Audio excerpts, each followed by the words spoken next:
This is the program on constitutional government, and our guest today is Edward Conard. He's the author of two books, which I brought here. First is Unintended Consequences. It's got a revealing subtitle, Why Everything You've Been Told About the Economy is Wrong. 4 years later, The Upside of Inequality. Again, the subtitle, How Good Intentions Undermine the Middle Class. Edward Conard is one of the founders of Bain Capital, a firm that specialized in despoiling and aggrandizing other companies, as we know from the 2012 presidential campaign. And he's a friend of Mitt Romney. I suppose would have been something high up in the fearfully so. I was like, that will destroy my life. Yeah, in the Romney administration, which never took place. He's a visiting scholar at the American Enterprise Institute, and he's worked for Wasserstein, Perella and Company, an investment bank, as well as Bain and Company. He graduated from University of Michigan, studied engineering, and then he went to Harvard Business School.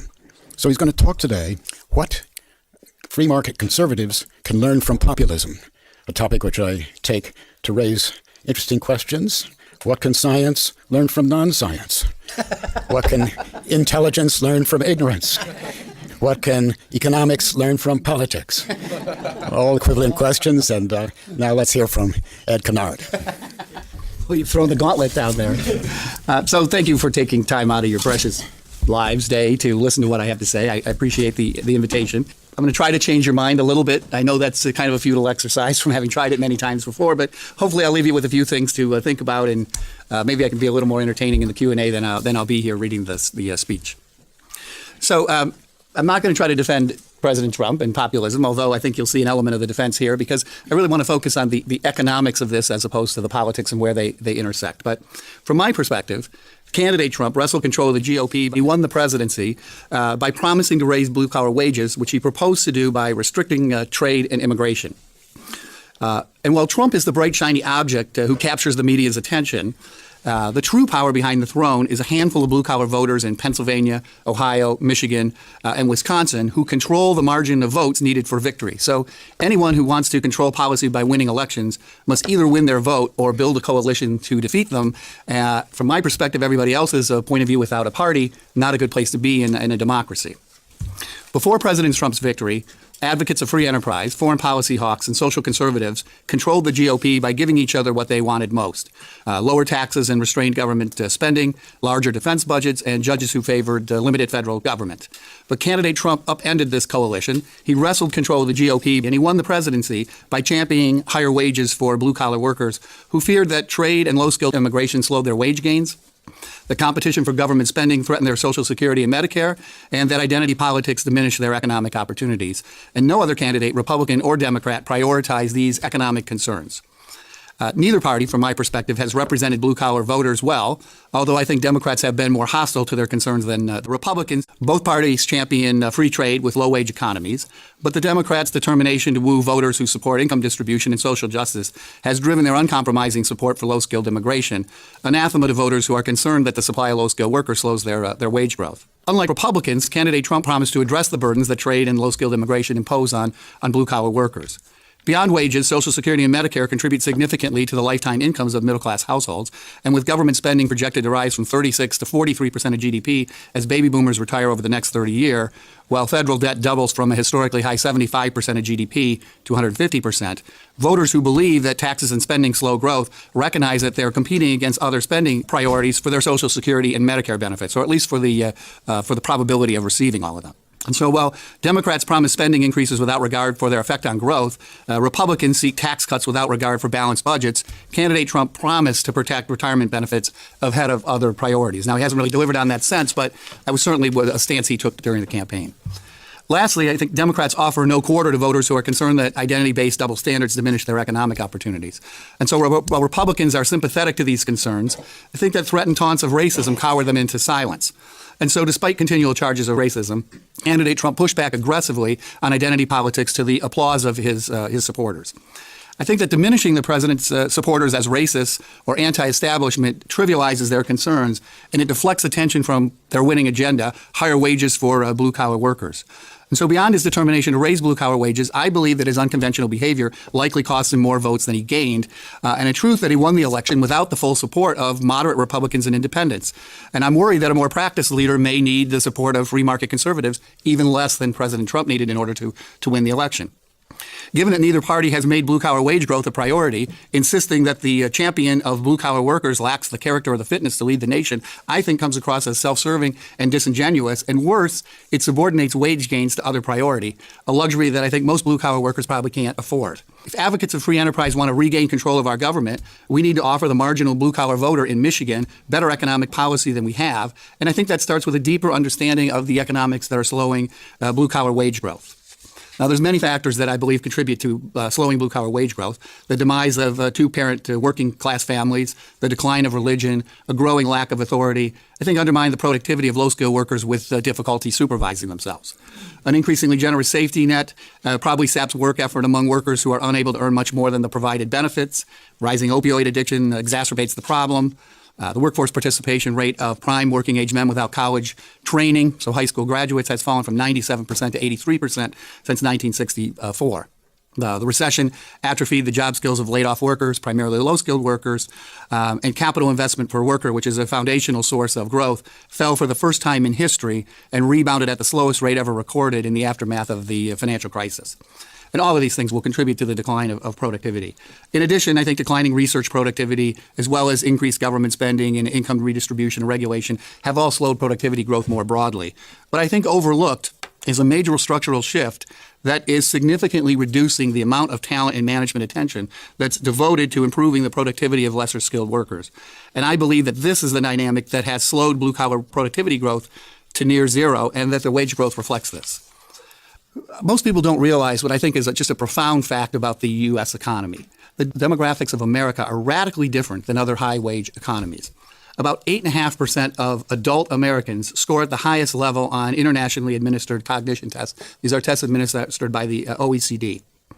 29% of Americans score at what's level 1 or below. Below means we can't actually score your test.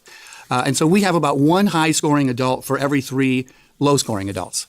In contrast, about 14% of German adults score at the highest levels, 18% score at the lowest levels. And so astonishingly, Germany has more than 2.5 times as many high-scoring adults per low-scoring adult as the United States. Scandinavia, the darling of liberal comparisons, has more than 4 times as many, and Japan has more than 7 times as many. And so 2.5 to 7 times are just unworldly differences when we compare one economy to the other. I think we would normally think 10 to 20% would be just a huge difference between two economies. These are 2.5 to 7 times more talent per low-skilled worker as we have. And the scarcity of talent leaves America with an enormous management challenge, which is supervising twice as many low-skilled workers, nearly a third of our population, with less than half the talent. And despite the shortage, America has been far more successful capitalizing on the transition to the age of information than Europe and Japan. Since 1995, this is one measure, and I could give you many, but the market value of the U.S. economy has grown from 65% of GDP to 145%, an 80-point increase. Over that same period, the value of the German stock markets rose about 33 percentage points relative to their GDPs. And if you think, well, they were producing in the private sector as opposed to the public markets, at the same time, America produced 7 times as many unicorns, billion-dollar privately held startup, 7 times as many as Europe did. But the outsized success of America diminishes the management attention that is devoted to improving the lives of lesser skilled Americans. The commercialization of information has created more opportunities for high-skilled workers than the supply. We see this reflected in the increase in the wages of high-skilled workers, even if you take out the top 1% or the top 0.01%, who have been even more successful. And what we see is a shortage of properly trained talent that constrains companies' ability to capitalize on the opportunities that are created by information technology. As America's scarcity for talent flocks to the technological frontier, to both the market share leaders and the technological leaders to capitalize on the most valuable learning opportunities, they leave the rest of the economy behind to languish. So contrary to theories that oligopolies are unfairly gaining control of markets, investment and productivity are growing faster in market-leading companies than in the rest of the economy, the opposite of oligopolistic behavior. And unlike most other constraints to growth, information technology eases the very constraint that it creates. It increases the productivity of properly trained talent. And as a result, what we find in today's economy is that high-skilled workers are increasingly working to increase the productivity of each other, and this dynamic increasingly leaves blue-collar workers behind to fend for themselves. Today's most productive companies like Microsoft, Google, McKinsey, Goldman Sachs, don't employ many blue-collar workers. What we find is that the clustering of workers into companies by skill levels has grown so dramatic that the growing differences of wages between companies rather than within companies accounts for nearly all of the increase in income inequality that we see. And where IT creates blue-collar employment, the production of Apple iPhones, for example, trade allows companies to offshore this production to low-wage economies. Now, you contrast this to the past, the 1950s and 1960s. Companies raced to exploit economies of scale created by an enormous American mass market, largely protected from foreign competition. Talented engineers and managers designed products for mass market consumers, manufactured in American factories, employing blue-collar workers. Capital investment increased blue-collar productivity and wages, while a dearth of births stemming from the Great Depression constrained the supply of labor. Now, prices allocate management attention to their most profitable uses, while scarcity prunes away less profitable opportunities. Rather than engineering products and factories that benefit blue-collar workers, talented workers now produce information and information technology that increases the productivity of high-skilled workers. Pruning leaves tradable opportunities like manufacturing behind for other economies to pursue, and the productivity of non-tradable opportunities, namely lesser-skilled local services, to languish. With talent flocking to the technological frontier, concentrated growth in a handful of cities accounts for 73% of Americans' employment gain and two-thirds of its GDP growth since 2010. Low-skilled wages in these cities, Boston being one of them, are 2 to 3 times higher than the wages in the rest of the country. But the landlords capture all of the gains, perhaps even more than all of the gains. And so for the first time, native-born middle-class Americans and blue-collar workers are moving away from these cities. So the lower skilled, while the high-skilled are moving in. And low-skilled immigrants willing to accept low after-rent wages have replaced them. Workers ended up sorted by geography, with lesser skilled workers precluded from earning higher after-rent wages in growing cities filled with high-skilled workers. And given these dynamics, why should they care about the technologically driven growth when they don't share in the benefits? Now, traditional economics assumes that the entrepreneurs will show up and employ the displaced workers. Competition between employers will drive up productivity and wages. But when properly trained talent constrains growth, high-skilled entrepreneurs may never arrive, especially if they move to Silicon Valley and outsource their work to China. And so no surprise, research finds that manufacturing towns that have lost their factories have been very slow to recover their lost wages. And the productivity of the rural economy is no longer converging with the larger cities. Both are indications that the talent needed for growth has moved away and focused on more profitable opportunities. The soaring U.S. manufacturing and distribution productivity and declining employment in those industries drives blue-collar workers into services where productivity growth has been much slower. And low-skilled services need employees with people skills such as empathy, subordination, self-control. So far, women have mastered those skills faster than men, and the wage growth of blue-collar men has been even slower than it has been for blue-collar women. Now, it's true that companies like Walmart and Starbucks and Uber succeed by providing efficient, low-skilled management, but they don't provide the kind of jobs that Fortune 500 companies like GM and Kodak and GE used to provide. Now, it's difficult to measure the productivity of white and blue-collar workers, but one way we can get at the measurement is by looking at the difference between industries and the productivity of industry growth rates. Information-oriented sectors, which are more than just the information technology, but advertising, law, et cetera, have invested substantially more in information technology, and they've grown their productivity about 2.7% a year over the last 15 years. The physical product-oriented sectors have grown their productivity less than 1% a year, about 0.7%. That includes much faster productivity growth in manufacturing, in retail distribution, and in wholesale distribution, sectors which have all shed workers. So the productivity growth of sectors which are adding blue-collar workers is going to be even slower than the 1% we see in these sectors. And these differences surely reflect the differences in productivity growth of high-skilled knowledge workers versus low-skilled physical workers more broadly. Trade with low-wage economies and low-skilled immigration exacerbate the shortage of management attention that's devoted to improving the lives of low-skilled workers. Engineering and selling products that are manufactured offshore in Mexico, for example, sap management attention that could otherwise increase domestic blue-collar productivity. And Skyping in talent from abroad, programmers from Romania, for example, similarly saps American attention to other more profitable opportunities.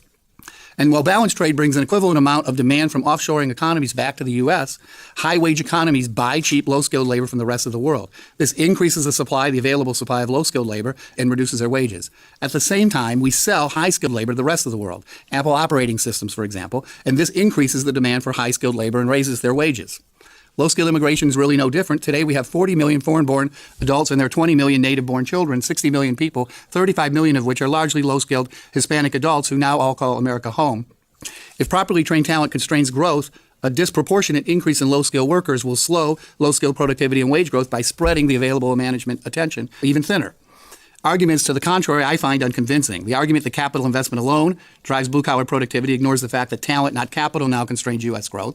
The claim that productivity will necessarily grow just as generational productivity has grown ignores shifts in demographics and changing opportunities for high-skilled workers. The notion that low-skilled immigrants complement rather than compete with domestic low-skilled workers is impossible to reconcile with a large overlap in occupations, skill levels, and the wages of low-skilled immigrants and domestic workers. And the belief that automation constrains low-skilled wages flies in the face of high blue-collar wages in cities where real estate constrains the supply of labor. We don't see a lot of automation in Boston because of the high rents that are paid here to employ the workers.